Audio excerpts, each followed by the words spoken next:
बिस्मिल्लाहिर्रहमानिर्रहीम। नाज़रीन में मरियम शेख। नाज़रीन कराम, वफाकी हुकूमत जो है वो खुल के सुप्रीम कोर्ट के सामने आ गई। खैर फैसला तो है, अब आ चुका है, अब तो वो कुछ भी नहीं कर सकते। लेकिन इस फैसले के आने से पहले तक वफाकी हुकूमत ने हर हद पार की है। वो खुल के सुप्रीम कोर्ट के सामने आ गई और एक और उन्होंने अदलिया पे वार किया। वाज़े तौर पर काजी फायज ईसा को खुश करने के लिए उनके लिखे गए खत पर जो है वो वार किया गया, उसके जरिए जो है वो वार किया गया है।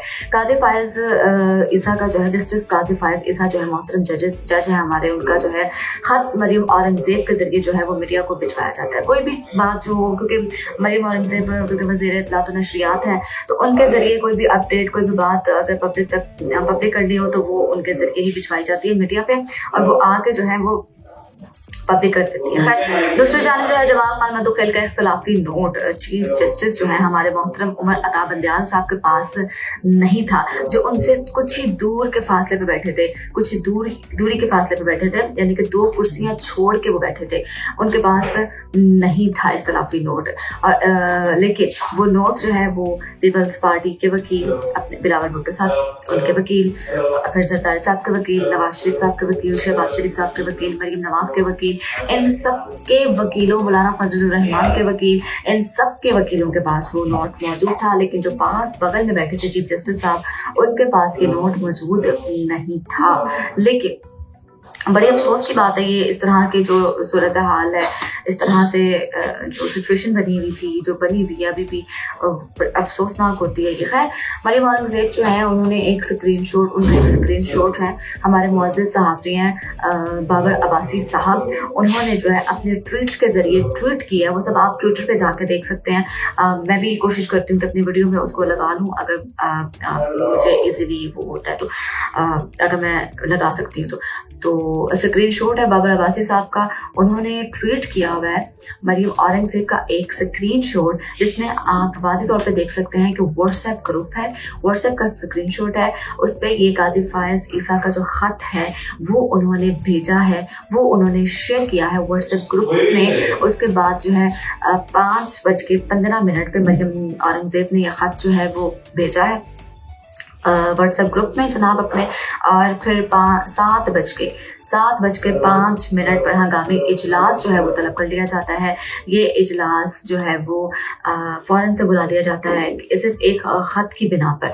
मज़े की बात यह है कि ये इजलास जो है वो कोई महंगाई के ख़िलाफ़ नहीं बुलाया जाता, ये इजलास जो है वो कोई आटे के ख़िलाफ़ नहीं बुलाया, ये इजलास जो है वो किसी उस सिचुएशन पर नहीं बुलाया जो इस वक्त पाकिस्तान में चल रही है, पाकिस्तान की आवाम के साथ चल रही है, पाकिस्तान की पब्लिक जो है जिसको इसको फेस कर रही है, उसके खिलाफ ये इजलास नहीं बुलाया। लोग आटे के लिए बेचारे आपके सामने सूरत हाल है सारी, मर रहे हैं, खार हो रहे हैं, फसलें तबाह हो गई हैं बारिशों की वजह से, आलाबारी की वजह से गंदम तबाह हो गई है। ये इजलास जो है वो उस हवाले से नहीं बुलाया गया। बल्कि आपको मजे की बात बताती हूँ कि ये इजलास काजी फायज ईसा की ख्वाहिश को पूरा करने के लिए बुलाया गया। जस्टिस काजी फायज ईसा हमारे मोहतरम जज, मैं बार बार कह रही हूँ, उनकी ख्वाहिश को पूरा करने के लिए बुलाया जाता है।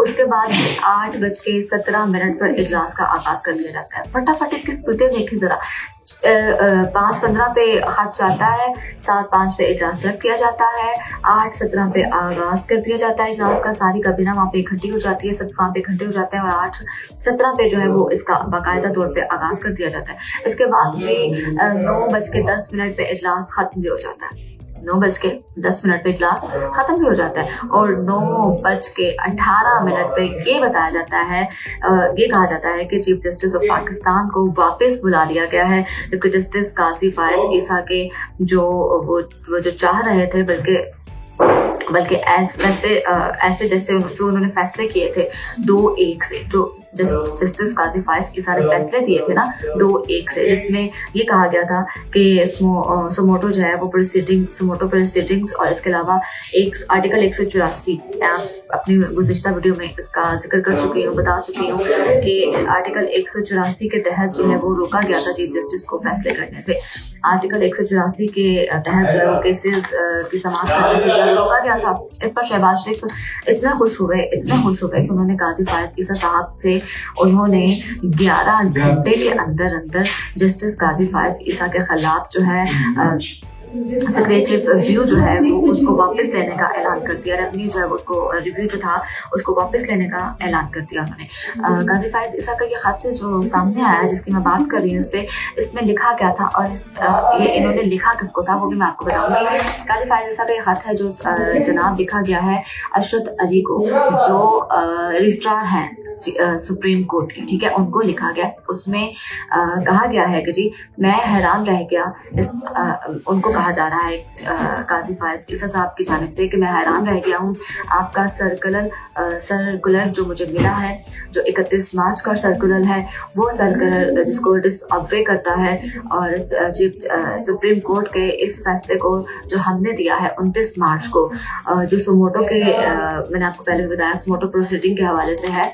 यहाँ तक के कहते हैं कि जो सुमोटो प्रोसीडिंग का फैसला है उसको आपका सर्कुलर जो है वो जो 31 मार्च का सर्कुलर है वो डिसअवे करता है, ठीक है, डिसअवे करता है, ठीक है। यहाँ तक कि चीफ जस्टिस ऑफ पाकिस्तान के पास उन्होंने लिखा है कि इतना इख्तियार नहीं है। चीफ जस्टिस ऑफ पाकिस्तान यानी कि उमर अता बंदियाल के पास कोई इख्तियार नहीं है कि वो इंतजामी डायरेक्शन देकर फैसला जो है वो कल अदम करार दे, ये कहा गया उस खत में। लेकिन आज जो फैसला आया उसमें उन्होंने इलेक्शन कमीशन के फैसले को कल अदम करार दे दिया है। इसके बाद कहा जाता है कि जी आप एक सीनियर ब्यूरोक्रेट हैं और आप ये जो है वो आपसे एक्सपेक्टेशंस नहीं की जा सकती, आपसे एक्सपेक्ट नहीं किया जा सकता कि आप आइन की खिलाफ वर्जी करें और आर्टिकल 189 की खिलाफ वर्जी करें, ये कहा जा रहा है उस खत में। गाजी फायज ईसा ने खत की कॉपी भी जो है गाजी फायज ईसा ने जो है वो खत की कॉपी जो है वो भी भिजवा दी है अटॉर्नी जनरल को, जबकि शहबाज शरीफ जो है वो उनको भी खत भिजवा दिया गया। ये खत जो है वो इस तरह से भिजवाए गए उनको, और खत को जो है मरियम औरंगजेब के जरिए जो है वो इस तरह से व्हाट्सएप ग्रुप में जो है वो शेयर किया गया और खत में जो लिखा गया वो आपके सामने है। लेकिन इस खत के बावजूद आज सुप्रीम कोर्ट का बड़ा फैसला सामने आ गया है। उन्होंने इलेक्शन जो है वो 14 मई को करने की ऐलान कर दिया है। उन्होंने कहा कि पंजाब में इंतखाबात जो हैं वो 14 मई को होंगे। खैबर पख्तूनख्वा में इंतखाबात जो हैं वो जी इलेक्शन कमीशन है उसके फैसले के मुताबिक होंगे, जबकि 10 अप्रैल तक उन्होंने कहा है, चीफ जस्टिस उमर अता बंदियाल साहब ने कहा है कि 10 अप्रैल तक कागजात नामजदगी जमा करवाए जा सकते हैं, क्योंकि जिसने पार्टिसिपेट करना है वो अपने कागजात नामजदगी जमा करवा सकता है 10 अप्रैल तक, ठीक है जी। फिर कहा जाता है कि हुकूमत को इंतखाबात के लिए 20 अरब जो है वो जारी करने का हुक्म भी जारी कर दिया गया है। 20 अरब जो है वो निगरान हुकूमत को जारी किया गया है हुक्मनामा के वो इलेक्शन के लिए निकालेंगे, और निगरान हुकूमत जो है इलेक्शन कमीशन के साथ मिलकर शफाफ और इंतखाबात जो है वो अब करवाएंगे। जबकि ये बड़ा फैसला था, आज का सबसे बड़ी खबर थी जो सामने आई है। अब देख रहे हैं कि पीटीएम का इस खबर के बाद क्या रद्द सामने आता है। उम्मीद करते हैं आपको वीडियो पसंद आई होगी। वीडियो पसंद आई हो लाइक शेयर कमेंट जरूर कीजिएगा। अगली वीडियो तक के लिए अपनी मेजबान मरियम शेख को दीजिए इजाजत। अल्लाह के बाद।